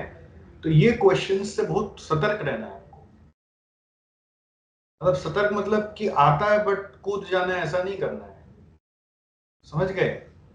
स्टेप मार्किंग मिल जाता है मुझे पता है, बट आपको उसको बहुत श्योर हुए तभी करना है, समझ गए, बहुत श्योर है तभी करना है, नहीं तो आप बाकी कर लो ना, अपनी स्ट्रेटेजी वैसी बना लो जिससे कि जो छोटा छोटा यूनिट्स है वो कवर जल्दी हो जाए। थोड़ा थ्योरी पढ़ना पड़े उसके चक्कर में तो पढ़ लो, बट ये बड़ा क्वेश्चन के चक्कर में अगर मान लो बाकी नहीं भी आ रहा है तो कोई बात नहीं, बड़ा क्वेश्चन को लास्ट में धकेलो, पेपर भले ही 86 मार्क का कराओ कोई दिक्कत नहीं, समझ गए। बट उस बड़ा के चक्कर में पूरा पेपर को फैला दें, ऐसा नहीं होना चाहिए। तो ये जजमेंट की बात है। Very nice, thank you Monika. Yes, Rupam Kumari, सही है। Good evening sir. जी गुड इवनिंग। सर मैंने ये चीज मतलब मेरे को ना टाइम मैनेजमेंट में प्रॉब्लम होता है जनरली, तो मैंने अपने एक्सपीरियंस से ये चीज फाइनलाइज करा कि मेरे को कुछ क्वेश्चन पेपर पीछे से पढ़ना चाहिए, क्योंकि समटाइम जो एग्जाम सेटर्स होते हैं वो स्टार्टिंग में कुछ ऐसे क्वेश्चन दे देते हैं बच्चों का जिससे मोरल डाउन हो जाए, या फिर वो उसको फिगर आउट करने में ही ज्यादा टाइम लगाते। जैसे मैं क्या करती हूँ, क्वेश्चन पढ़ते हुए उसका आंसर निकालने लगती हूँ। जैसे लॉ का एग्जाम है तो मुझे वो आता है तो मैं उसके पॉइंट्स मतलब उसी टाइम पे याद करने लग जाती हूँ। तो सम टाइम क्या होता है, मैं फोर्सफुली याद करती हूँ। तो मेरे को ये समझ में आया कि जरूरी नहीं है कि शुरू से ही पढ़ना है, आप पीछे से भी पेपर पढ़ सकते हो या मिड से भी पढ़ सकते हो, और जरूरी नहीं है कि आपको उसी टाइम पे ही सारे पॉइंट्स याद करने, नहीं। आप मतलब 15 मिनट में डिसाइड कर लो कि आपको कौन से क्वेश्चन अटेम्प्ट करने हैं, बस उससे ज्यादा नहीं। क्योंकि जब हम स्टार्ट करते हैं क्वेश्चन लिखना ना, तो वो अपने आप ही याद आ जाएगा क्योंकि पढ़ा हुआ है। बट उस टाइम पे फोर्सफुली याद करेंगे तो क्या होता है, मोरल डाउन हो जाएगा, मतलब बहुत ज्यादा ना ऐसे घबराहट होनी स्टार्ट हो जाती है और हम टाइम बहुत ज्यादा वेस्ट करते थे। तो ये सब समझ में आया मुझे। और टाइम मैनेजमेंट के लिए मैंने ये मतलब फिगर आउट किया कि मुझे 30 मिनट्स एमसीक्यू के लिए रखने हैं। अब वो 30 मिनट में कभी भी निकाल सकती हूँ, मतलब स्टार्टिंग में, मिड में, कभी भी। ऐसा नहीं है कि पहले एमसीक्यू करना है, वो तो मतलब हमें सर्कल करना होता है। तो मैंने ये सोचा कि जो क्वेश्चन मुझे आएंगे पहले मैं वो डिस्क्रिप्टिव पार्ट करूंगी, और मतलब 2 या 3 क्वेश्चन जब अटेम्प्ट हो जाएंगे मेरे, और उसके बाद जब मुझे ऐसा लगेगा कि यार अब ऐसा क्वेश्चन है जो नहीं आ रहा या जो भी है, या 1 घंटा या 1.5 घंटे पहले पहले अब मैं फटाफट एमसीक्यू कर लूंगी। तो मैंने ये चीज करा सर कि 15 मिनट ईच क्वेश्चन, जैसे 7 मार्क्स का क्वेश्चन होता है तो 15 मिनट दो, ट्राई करो कि 15 मिनट में कंप्लीट हो जाए एक क्वेश्चन। नहीं हो रहा तो अगर जब तक आ रहा है तो करो, बट अगर नहीं आ रहा, फोर्सफुली कर रहे हो तो छोड़ दो, उसको मत करो और नेक्स्ट क्वेश्चन पे मूव कर जाओ। तो मैंने ये टाइम सेट किया कि एक क्वेश्चन को 15 मिनट्स दो, आधे घंटे में एमसीक्यू सॉल्व करो, और लास्ट से पढ़ो, स्टार्टिंग से पढ़ने की मतलब ऐसा कोई दरकार नहीं है आपको। तो ये सब मैंने फिगर आउट किया। बट मेरे को ना सर एक चीज आपसे पूछना है कि मैं बहुत वरी हो जाती हूँ, मतलब टेस्ट पेपर देने के टाइम में भी बहुत घबराहट हो रही थी। तो मेरे को ना टेंशन होने लगती है, यार टाइम जा रहा है, टाइम जा रहा है, रूपम जल्दी कंप्लीट करना है, यार इतना टाइम हो गया अभी। ये तो ये जो है ना, ये बहुत चांसेस क्रिएट कर देते हैं गलतियां करने के। मैंने गलतियां करी भी है। जैसे क्या होता है, हम गलत पढ़ लेते हैं, मतलब माइंड कुछ कुछ पढ़ लेता है, और माइंड में ऐसा होता है कि मेरे को लिखना है फॉर एग्जाम्पल 85, मेरे माइंड में बोल रहे हैं 85, मैंने लिख दिया उसको 35। तो ये कैसे मिस्टेक्स है सर, ये क्यों क्यों हो रहा है ये? देखो ये जो मिस्टेक्स है ना, ये डर वाला मिस्टेक्स है, परफॉर्मेंस एंजाइटी वाला मिस्टेक्स है ना। जब आप कोई चीज को एंजॉयमेंट के लिए नहीं कर रहे हो, रादर आप सोच रहे हो कि इससे मेरा इज्जत, इससे मेरा पूरा भविष्य, इससे इसके ऊपर बहुत ज्यादा आप है ना वो क्या बोले एक्सपेक्टेशंस का वजन डाल दिए हो, तो वो ऐसा परफॉर्मेंस आता है। तो जब आप प्रेजेंस ऑफ माइंड में नहीं रहते हो, मतलब बोलते हैं ना प्रेजेंट में नहीं हो आप करंट स्टेट में माइंड मेंटली नहीं हो, आपके माइंड में ना बैक चल रहा है, हाय रे अगर मेरे से ये भी नहीं हुआ तो मेरा क्या होगा, मैं किस लायक हूँ, मैं किधर मुंह दिखाऊंगी, मैं किसको क्या बोलूंगी। जब आप ऐसा बैक ऑफ द माइंड में बार बार सोच रहे हो, तो उस प्रेशर में 8 को 3 कर दोगे, आप कोई लाइन को स्किप कर दोगे। आपको इसलिए बहुत इंपॉर्टेंट होता है। जैसे मान लो कोई एग्जांपल के लिए, मैंने कभी ऐसे कॉन्सेप्ट सोचा कि कभी कोई डांस पार्टी होता है ना, जैसे घर में फंक्शन हो रहा है या आप कभी फ्रेंड्स के साथ कोई क्लब में गए हैं जहाँ डांस हो रहा है एग्जांपल के लिए, तो वहां पे अपने ये नहीं सोचते मेरा फ्यूचर का क्या होगा, समझ गए। वहां पे सिर्फ अपने उस मोमेंट को एंजॉय करते हैं, ऐसा ही होता है ना, we just enjoy that moment from the core of our heart and भूल जाते हैं दुनिया को कि क्या होने वाला है इस रूम के बाहर, इस स्टेज के बाहर। तो वो स्टेट ऑफ माइंड यदि आप अपने एग्जाम के समय ला पा रहे हैं तभी एग्जाम एक्यूरेसी से बीतेगा। नहीं तो ये एग्जाम में क्या होगा, कुछ कुछ करते करते अचानक याद नहीं आएगा, कुछ कुछ करते करते अचानक आपके साथ ऐसा होगा कि आपको लगेगा कि आता था फिर भी मैं सिली मिस्टेक कर दी, है ना। वो एरर्स बढ़ जाएंगे, बेसिकली एरर्स जो होने नीचे वो बढ़ जाते हैं, है ना। बीच बीच में लैप्स होता है, रिकॉल इशू होता है, तो वो प्रेजेंस ऑफ माइंड का भी प्रैक्टिस करना पड़ता है। कैसे करेंगे वो प्रैक्टिस? छोटा सा टिप, अपने माइंड को हमेशा बोलेंगे कि इसका प्रैक्टिस आज से करेंगे तो एग्जाम हॉल तक काम आएगा, कि अभी जो कर रहे बस उस पर ध्यान दो, अपने आप को पीछे से बोलना है। जैसे अभी आप मेरे साथ ये सेशन में हो, तो माइंड अभी पीछे में कितना सोच रहा है, मतलब इस सेशन में नहीं है, वो सोच रहा है अगला चैप्टर हो जाता मेरा तो इतना देर में तो मेरा ये भी हो जाता, इतना देर में तो मैं खाना बना के आ जाती, इतना देर में तो मैं ये भी कर रहा। अगर माइंड ये सोच रहा है तो उसको हैबिट पड़ गया है कि वो प्रेजेंट में नहीं रहता है, समझ गए। जैसे आप फॉर एग्जाम्पल सुबह उठ के ब्रश कर रहे तो माइंड ब्रश पे है कि माइंड कहीं और है। तो यू हैव टू थिंक कि आप जब नहा रहे हैं तो नहाते समय माइंड नहाने पे कि कहीं और चला गया है, वो तुरंत उसको ना उड़ने का हैबिट पड़ जाता है। जब पढ़ाई करते हैं तो किताब खोला, लेकिन किताब खोला ठीक है, उसको पता है आपने किताब खोला है, कॉपी लिया है, बट वो कितनी देर आपके साथ किताब पे है, वो पीछे में क्या सोच रहा है, मतलब वो दूसरा दुनिया में चला गया है। अगर उसका वो स्विंग करने का हैबिट पड़ गया है तो ये एग्जाम हॉल में भी इशू होगा, सब कुछ आते हुए भी वो स्विंग करने दूसरा जगह चला जाएगा। तो वो हैबिट को कम करने के लिए प्रैक्टिस करना पड़ेगा। प्रैक्टिस कैसे? डेली बेसिस में, रोज जो काम कर रहे हैं, मतलब अभी इतना देर सिर्फ यही करेंगे, let's live in the present. अभी खेल रहे तो सिर्फ खेलेंगे। जैसे छोटा बच्चा होता है उसको कॉपी करो, अगर कोई छोटा बच्चा को देखे है ना जो थोड़ा स्कूल जा रहा है, तो लोग प्रेजेंट में रहता है, they are not worried about anything else, they only live the present. जब वो क्रिकेट खेल रहा है तो इतना मन से क्रिकेट खेल रहा है कि क्रिकेट ही खेल रहा है, वीडियो गेम खेल रहा है तो वीडियो गेम ही खेल रहा है, उसके दिमाग में वो नहीं चल रहा मेरा फ्यूचर में क्या होने वाला है। बट हम लोग जो कर रहे हैं हम लोग उसमें है ही नहीं। रील भी देख रहे तो रील में नहीं है, यूट्यूब देख रहे तो यूट्यूब में नहीं। तो आपको अपने माइंड को प्रेजेंट में लाने का प्रैक्टिस कराना है। वो जैसे ही जाएगा उसको बोला नहीं नहीं नहीं इधर आओ, तो उधर गया, फिर उड़ के गया, नहीं नहीं इधर आओ, और उधर गया तो नहीं नहीं इधर आओ, जो बात हो रहा है उस पर ध्यान दो। तो टू प्रैक्टिस, कंसिस्टेंटली प्रैक्टिस, तो क्या होगा, आपका सम पे अलर्ट बढ़ने लगेगा। आप इसको प्रैक्टिस करो अपने, जब आप नेक्स्ट रिवीजन शेड्यूल बनाओगे, नेक्स्ट कुछ भी पढ़ाई करोगे, माइंड जैसे ही जंप करे इधर आओ, जंप करे इधर आओ, है ना। आपको एक क्लीनिंग ऑफ माइंड का मेडिटेशन भी सिखाया था, उसको भी यूज करना है। यूट्यूब में एक वीडियो मिल जाएगा, cleaning of mind, Heartfulness channel पे, हार्टफुलनेस नाम का चैनल पे, उसको भी रोज दिन में 2 बार देखना जरूरी है, मतलब जो करा रहे हैं उसको करना जरूरी है। Okay sir.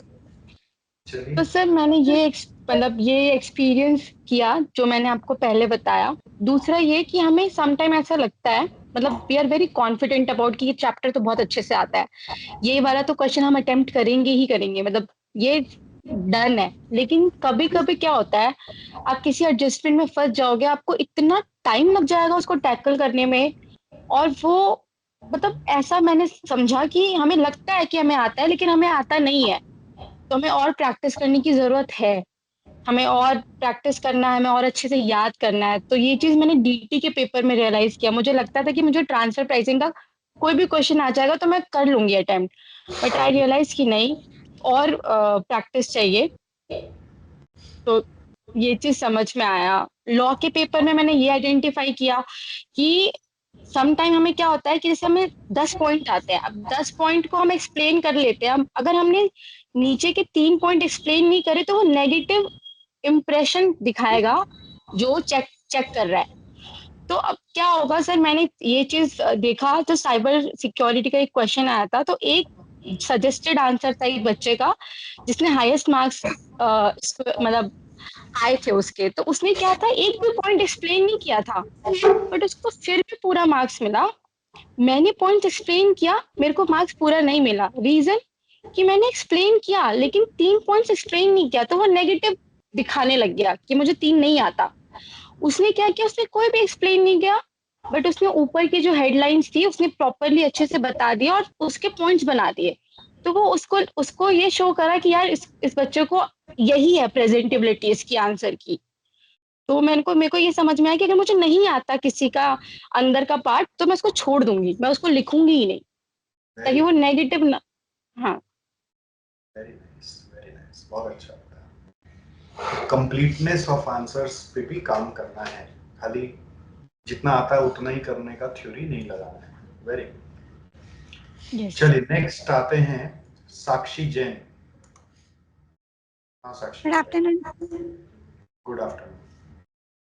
सर मेरा एक्चुअली मैंने डिसाइड किया था कि मैनेजमेंट अकाउंटिंग में वो आंसर राइट है, लास्ट वाला क्वेश्चन को मैं छोड़ दूंगी और बाकी सब।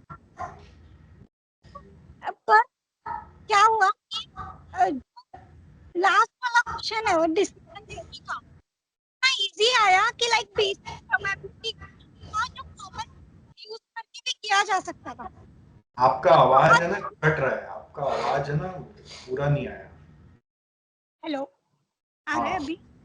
आ रहा है, बीच में चला गया था। तो जो मैनेजमेंट अकाउंटिंग में जो लास्ट का क्वेश्चन था डिसीजन थ्योरी का, बहुत इजी था, लाइक कॉमन सेंस वाला क्वेश्चन था। तो अगर मैं वो पढ़ के जाती करके आया था, मैंने किया कोई अगर मैं पढ़ के जाती। साक्षी क्लियर नहीं आ रहा आपका आवाज, हम लोग समझ नहीं पा रहे हैं। कुछ नेटवर्क इशू हो रहा है लग रहा है, एक बार फिर से देखो, तब तक दूसरे से बात करते हैं। विकी शाह बोलो।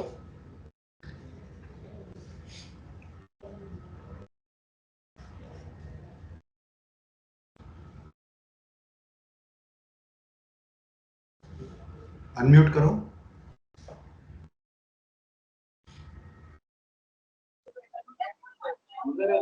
हाँ, गुड आफ्टरनून सर। बताइए।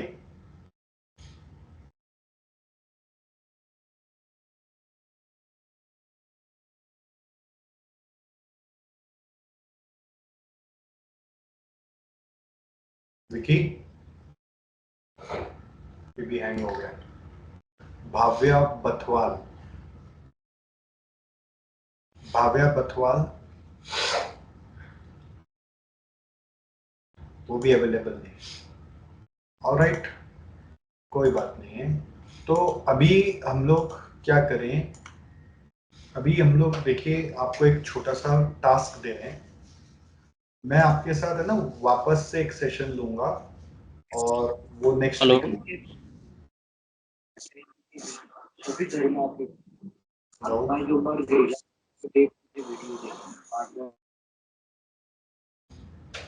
हाँ विकी, बाद में बात करते हैं, थोड़ा सा एक बार जो अभी सेशन में बताना है एक बार वो बताते हैं।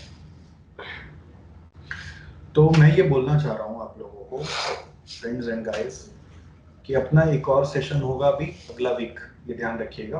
अगला वीक फिर मिलूंगा मैं, बट उसके पहले एक टास्क है। अब टास्क क्या है वो समझ लो ठीक से।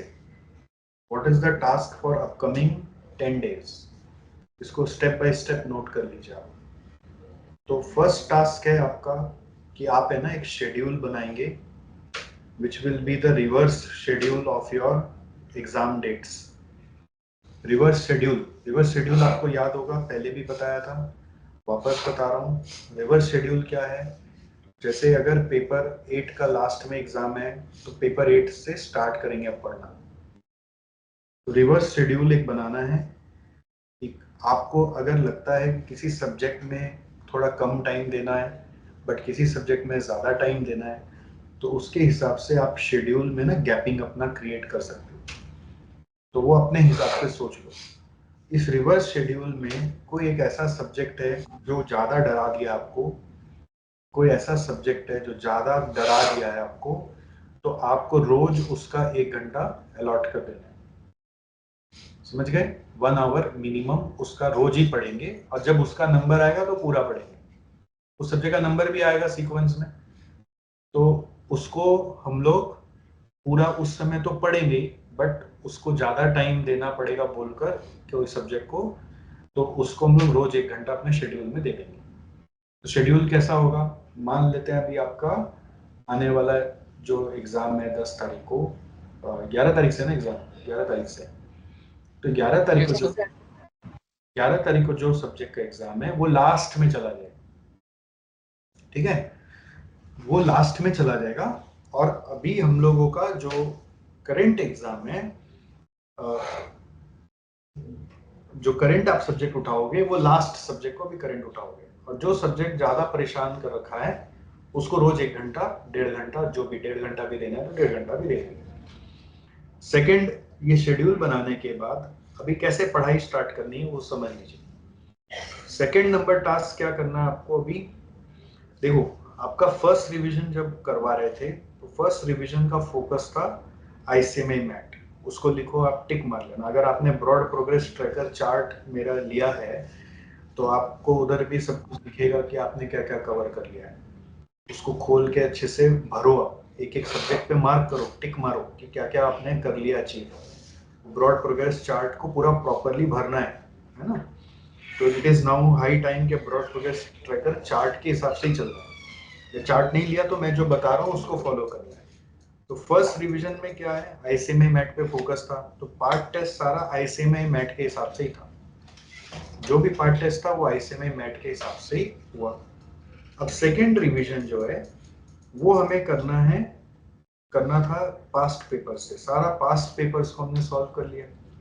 सेकेंड रिवीजन में पास्ट पेपर्स पे फोकस था, उससे फुल टेस्ट पूछ लिया गया आपसे, तो फुल टेस्ट पास्ट पेपर के एनालिसिस के कारण आपका हो पाया।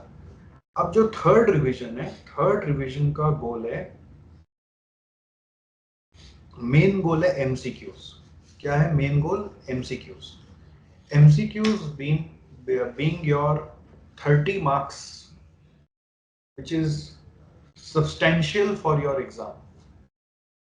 और हमने ये देखा है कि MCQ बिना पढ़ाई किए, बिना MCQ की पढ़ाई किए MCQ नहीं बनता है ना। अगर आपको गोल बनाना है कि 30 में कम से कम मेरा 26 आ जाए, 26 तो मिनिमम गोल होना चाहिए। 2 MCQ हम बोल रहे हैं, आप डिस्काउंट कर दो, but 26 should be your minimum goal. अगर आप वो 26 का गोल बना लेते हो तो आप इमेजिन करो आपका हर पेपर में पास होना तो बहुत इजी हो जाएगा। बट वो 26 ऐसे ही नहीं आएगा, आप सोचेंगे बस 26 लाना है, ऐसे ही नहीं आएगा, उसके लिए पढ़ना पड़ेगा। तो वो MCQ की तैयारी करनी है, ये हमारा अभी मेन गोल है। प्लस जो जो क्वेश्चन में आप जब पास पेपर को एनालाइज किए और जो फुल टेस्ट आप अभी दिए, तो आपको समझ आ गया कि कौन सा क्वेश्चन मेरे को अटेम्प्ट ही नहीं करना चाहिए, तो उसका बैकअप क्वेश्चन होगा ना कि अगर अटेम्प्ट नहीं करना चाहिए, आप घुस रहे थे उसमें जबरदस्ती, तो घुस के समझ में आ गया कि भैया ये क्वेश्चन तो उल्टा लटका देता है मेरे को, तो आपको वो बैकअप क्वेश्चन के लिए हो सकता है थ्योरी कुछ सब्जेक्ट में पढ़ना पड़ेगा जो भी आप इग्नोर कर रहे थे। तो इसकी तैयारी अगर नहीं करोगे तो ये होगा नहीं एग्जाम में, है ना। तो इवन इन प्रैक्टिकल सब्जेक्ट्स भी थ्योरी है, और जो मान लीजिए थ्योरेटिकल सब्जेक्ट्स है जो हो सकता है आपने अपने सर के मैथ से पढ़ी है, तो थोड़ा इंस्टीट्यूट मैथ से उसको मैच करके पढ़ना जरूरी है। तो थर्ड रिवीजन का गोल है MCQ प्लस थ्योरी। इससे थ्योरी को ऑब्लिक करके आप लिख लो बैकअप क्वेश्चन। तो जो आप कोई चैप्टर लेके चल रहे थे अपने साथ कि ये मैं कर ही लूंगा, बट अगर आपको समझ में आ गया कि फुल टेस्ट में वो मेरे से नहीं हो रहा है, तो बैकअप क्या है? तो बैकअप क्वेश्चन के लिए जो पढ़ाई करनी है, जो चैप्टर पढ़ना है वो पढ़ेंगे। कहाँ से पढ़ेंगे? उसका सारा पास्ट पेपर्स और जितना मॉडल क्वेश्चन पेपर्स में क्वेश्चन आया है वो सब देखेंगे। ठीक है, जितना पास पेपर मतलब कम से कम 4 टर्म, जो भी पास पेपर और मॉडल क्वेश्चन पेपर में क्वेश्चन आया है वो सब आपको देखना है। समझ गए? अंडरस्टूड? तो अभी आपका पढ़ाई करने का तरीका क्या होगा, आप पहले एक एक सब्जेक्ट का जितना एमसीक्यू है घोट के पी जाएंगे उसको। मतलब कैसे? देखो, हमने तो अपने सब्जेक्ट्स के लिए जो जो हम लोग एसजीसी में डील करते हैं उसका एमसीक्यू मैट बनाया है। तो क्या किया, सारा एमसीक्यू इकट्ठा करके एक जगह डाल दिया। अब वो सही आंसर है तो भी वही है, गलत आंसर छपा हुआ है तो भी वही है, जो इंस्टीट्यूट का आंसर है वही उसमें डाला हुआ है। ठीक है, तो आप वो सारे जो जो हम लोगों ने बना दिए वो सारे यूज कर सकते हो। सारा एमसीक्यू घोट के पी जाना है। हमने अभी तक कॉस्ट सब्जेक्ट का और एमए सब्जेक्ट का पूरा एमसीक्यू वो रिकॉर्ड भी कर दिया और यूट्यूब में डाल भी दिया है। ठीक है, राहिल सर यहाँ पे बैठे और तो राहिल ने वो पूरा एमसीक्यू रिकॉर्ड किया है, तो it will help you that way also. Thirdly, अभी फाइनल में नहीं जा पा रहे हैं, इतना समय हमारे पास भी नहीं बचा, बट एमसीक्यू बुक जो बना हुआ आप उसको यूज करके अपना डाउट्स क्लियर कर सकते हो। हम मुझसे पूछ सकते हो कि कहाँ पे क्या आंसर होना चाहिए, बट मेरे को पूछने के पहले खुद माथा लगा के आना। ऐसा नहीं कि बस नहीं आ रहा आंसर तो उठा के मेरे को भेज दिया, क्योंकि मैं चाहूंगा कि आप अपने तरफ से अटेम्प्ट करके पूरा उसको समझ के फिर मेरे पास लास्ट ऑप्शन में आ रहे। बट एमसीक्यू पे आपको एक एक सब्जेक्ट पे एक दिन देना पड़ेगा, कम से कम एक सब्जेक्ट पे एक दिन पूरा एमसीक्यू खा जाएगा। और सेकेंड डे आपको क्या करना है, वो बैकअप क्वेश्चन तैयार करना है। ठीक है, सेकेंड डे क्या करना है, बैकअप क्वेश्चन तैयार करना है। अब जो 2 ग्रुप दे रहे हैं उनको 2 दिन नहीं मिलेगा, उनको कितना दिन मिलेगा, 1.5 दिन मिलेगा, तो वो उस हिसाब से सोचेंगे। बट जो एक ही ग्रुप दे रहे हैं उनको थोड़ा ज्यादा टाइम मिलेगा, तो उसके बाद वो अपने जो भी चैप्टर्स पढ़े हुए हैं अभी तक, समरी नोट्स उसका बना हुआ है, उस समरी नोट्स से उस चैप्टर को एक बार और रिवाइज करेंगे। और जो जो क्वेश्चंस आपको लगा कि ऐसा है जिसमें बार बार गड़बड़ हो रहा है ना, और वो आपके स्ट्रेटेजी में आ भी रहा है वो चैप्टर, तो उस चैप्टर का कोई भी क्वेश्चन आपके हाथ से निकल जाता है, एरर होता है या ध्यान नहीं रहता है, तो उस क्वेश्चन का लिस्ट बनाना है। उस क्वेश्चन को एक बार देख लेना है और उसका लिस्ट बनाना है। ये एक बहुत इंपॉर्टेंट काम है, वो आपको अभी करना ही है। List of important questions. मेरे से स्टूडेंट मांग रहे सर आप ही बता दो इंपॉर्टेंट क्वेश्चंस कौन सा है। नहीं, ये गलत अप्रोच है। आप टीचर से मांग रहे हो, वो वर्क नहीं करेगा, आपको अपना बनाना पड़ेगा। लिस्ट ऑफ इंपॉर्टेंट क्वेश्चंस आपको खुद से बनाना है अपने लिए। ठीक है, कौन से कैसे मिलेगा वो, जो जो आपने अपने स्ट्रेटेजी से चैप्टर सिलेक्ट किए, उस चैप्टर का जब समरी नोट्स देखने के बाद एक बार फ्लिप करोगे तो पास पेपर्स कर लिया, मॉक टेस्ट दे दिया और इंस्टीट्यूट मैट सॉल्व किया हुआ है, क्लास सॉल्व किया हुआ है, तो फ्लिप कर करके देखोगे कि ये क्वेश्चन में क्या था, याद आ गया, हाँ याद आ गया। इस क्वेश्चन में क्या था, याद आ गया, याद आ गया। इस क्वेश्चन में याद नहीं आ रहा है कि क्या था, हर बार मिस्टेक हो रहा है, क्यों भूल जा रहा हूँ, तो उस क्वेश्चन को एक लिस्ट में डाल देना। लिस्ट में डाल के एक बार उसको अभी देख भी लेना अगर समय बचे, नहीं तो डे बिफोर एग्जाम के लिए वो लिस्ट काम आएगा। डे बिफोर एग्जाम में उसी लिस्ट से पढ़ाई करेंगे। ठीक है, अच्छा, जब एमसीक्यू भी पढ़ेंगे तो बहुत सारा एमसीक्यू आपको ऐसा लगेगा जो आपको क्लिक ही नहीं कर रहा है, आपको पता ही नहीं चला इतना पढ़ने के बाद भी वो एमसीक्यू का आंसर कुछ और है। या कुछ एमसीक्यूज ऐसे हैं जिसका मान लो डाइसी आंसर है, मतलब ए भी आंसर है, सी भी आंसर है, बट इंस्टीट्यूट सी बोल रहा है। तो हम लोग तो यही कह रहे हैं कि इंस्टीट्यूट जो बोल रहा है वही मार्क करो। दूसरे टीचरों से भी बात किया, वो भी यही कह रहे थे, जो एमसीक्यू इंस्टीट्यूट बोल रहा है वही मार्क कर लो। तो आपको उन एमसीक्यूज को सर्कल करके रखने हैं, उतना सर्कल्ड एमसीक्यू को फिर से रिवाइज करना पड़ेगा।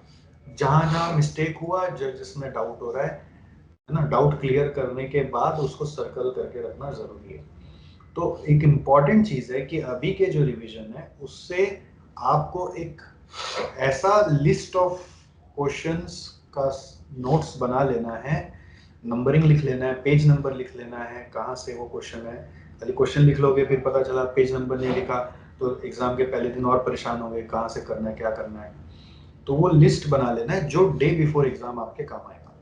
तो डे बिफोर एग्जाम में आपके पास इतना ना समय होगा ना पेशेंस होगा कि क्या करे ना करे, तो पैनिक को खत्म करने के लिए हम लोग वो लिस्ट को अभी से तैयार करेंगे। तो ये रिवीजन जो अभी चलेगा, जो प्री एग्जाम है, वो रिवीजन का गोल है कि एमसीक्यू कर लें, थ्योरी पढ़ लें, बैकअप क्वेश्चन के तैयारी कर लें और लिस्ट ऑफ इम्पोर्टेंट क्वेश्चन बना लें। आपको जो भी पढ़ाई करनी है वो अगर 11 तारीख को एग्जाम है तो 9 तारीख मतलब 8 तारीख तक करनी है। 2 दिन पहले छोड़ देना है। 2 दिन हम लोग फर्स्ट एग्जाम के लिए डिवोटेड रखेंगे। तो जो भी तैयारी करनी है वो आपको 2 दिन पहले तक के शेड्यूल तक के लिए करनी है। समझ गए? तो बस अभी ये एक शेड्यूलिंग करना है। और अगर आपने पेपर्स देख चुके हैं सारे तो पेपर से मिस्टेक्स निकाल लेने, लिस्ट ऑफ मिस्टेक्स के ऊपर काम करना है। लिस्ट ऑफ मिस्टेक लिखा हुआ होना चाहिए। लिस्ट ऑफ मिस्टेक अगर आप नहीं लिखोगे तो फिर एग्जाम में वो मिस्टेक करोगे, ध्यान रखिएगा। मिस्टेक्स लिखना बहुत जरूरी है। लिस्ट ऑफ मिस्टेक्स बहुत ज्यादा जरूरी है। हर सब्जेक्ट वाइज आपने जो जो गलतियां की, जो रियलाइजेशन हुआ, कुछ जनरल रियलाइजेशन आपको हुआ होगा कि ये सब सब्जेक्ट में हो सकता है, तो वो लिखिए और प्लीज मेरे साथ शेयर करिए। इसमें हेजिटेट मत करिए। मैं क्या करूंगा उसको फर्दर सबके साथ शेयर कर दूंगा, जिससे कि आप सबको उसका बेनिफिट मिल पाए। आप करेंगे तभी बाकी करेंगे, आप नहीं करेंगे सोचेंगे बाकी करेंगे तो वो नहीं चलेगा। आपको लीड लेना है इसमें, लिस्ट ऑफ मिस्टेक्स शेयर करना है, इंपॉर्टेंट क्वेश्चंस लिस्ट अपना बनाना है, एमसीक्यू पढ़ना है, एमसीक्यू की बुकलेट्स है, एमसीक्यू कहाँ से पढ़ना है, इंस्टीट्यूट मैट का सारा एमसीक्यू करना है, पास पेपर्स का सारा एमसीक्यू करना है, इंस्टीट्यूट से जो एमसीक्यू बैंक आया उसका सारा एमसीक्यू करना है, इंस्टीट्यूट से कोई बिट क्वेश्चंस पुराने है तो उसका एमसीक्यू करना है। जितना एमसीक्यू मिल जाए सब करना है। मॉडल क्वेश्चन पेपर में एमसीक्यू वो भी कर लेना है, ठीक है? तो सब एमसीक्यू कर लेना है। एमसीक्यू पे टाइम दोगे तो एमसीक्यू हो जाएगा। और जो जो गलती हो वाला एमसीक्यू है उसको सर्कल करके उसको भी नोट करके रखना है, सो दैट एक दिन पहले वाला रिवीजन में हम इम्पोर्टेंट क्वेश्चंस और एमसीक्यू दोनों को रिवाइज कर पाए। ठीक है? तो ये शॉर्ट में आपको एक स्ट्रेटजी दिया हूँ और ज्यादा कुछ लंबा नहीं बताऊंगा। और बाकी जो बीत गया सो बीत गया। अब इसके ऊपर है ना ज्यादा डीपली नहीं जाना है, आगे का सोचना है, आगे का सोचना है। हाँ, जो भी रियलाइजेशन हुआ उसको नोट करना जरूरी है। वही आपका मॉक टेस्ट का अल्टीमेट आउटकम है। मेरा यहाँ टाइम मैनेजमेंट इशू हुआ, मेरा यहाँ पे ये वाला इशू हुआ, वो वाला इशू हुआ, यहाँ पे सिली मिस्टेक हुआ, ये क्वेश्चन में मैं भूल गया था। जितना पोस्टमार्टम कर सको वो आज में भर में कर लो। 8 सब्जेक्ट का सारा पेपर का करके एक लिस्ट बना के मेरे साथ भी शेयर करो, राइट? तो उतना आप कर सकते हो। उसके बाद आपको क्या करना है? उसके बाद एमसीक्यू की पढ़ाई पे बस रम जाना है। स्टार्ट ही एमसीक्यू से करना है। अच्छा, एमसीक्यू को पढ़ने के पहले क्या समरी पढ़ लूं? वो आपका चॉइस है। समरी पढ़ के एमसीक्यू करो या एमसीक्यू पढ़ोगे तो देखो दिमाग में कितना मेमोरी है। अगर इसको टेस्ट करोगे तो और ज्यादा बेटर परफॉर्म करेगा, राइट? Is it clear? कुछ आपको बताना है स्टूडेंट्स को? सर मैं बस ये कहना चाहूंगा कि जब क्वेश्चन पेपर आप लोग को मिलेगा तो आप लोगों को ये आइडेंटिफाई कर लेना है कि कौन सा ऐसा क्वेश्चन है जो आपको बहुत अच्छे तरीके से आता है। अगर आप वो आइडेंटिफाई करके उससे शुरू करोगे आंसर करना तो क्या होगा ना कि जो एग्जामिनर होगा उसके माइंड में बहुत अच्छा इंप्रेशन पड़ेगा कि ये स्टूडेंट नॉलेजेबल है, इसको आता है। तो अगर कहीं पर भी आपने कोई सिली मिस्टेक की होगी तो वो शायद ओवरलुक कर जाए, क्योंकि उसके माइंड में एक ऐसा इंप्रेशन बन चुका है कि स्टूडेंट अच्छा है। तो ये आपके लिए एक पॉजिटिव साइड हो सकता है, जो मैंने एग्जाम में किया और मेरे को रिजल्ट्स मिले भी इससे, तो मैं ये आपके साथ शेयर कर रहा हूँ। Very good, thank you Rahil.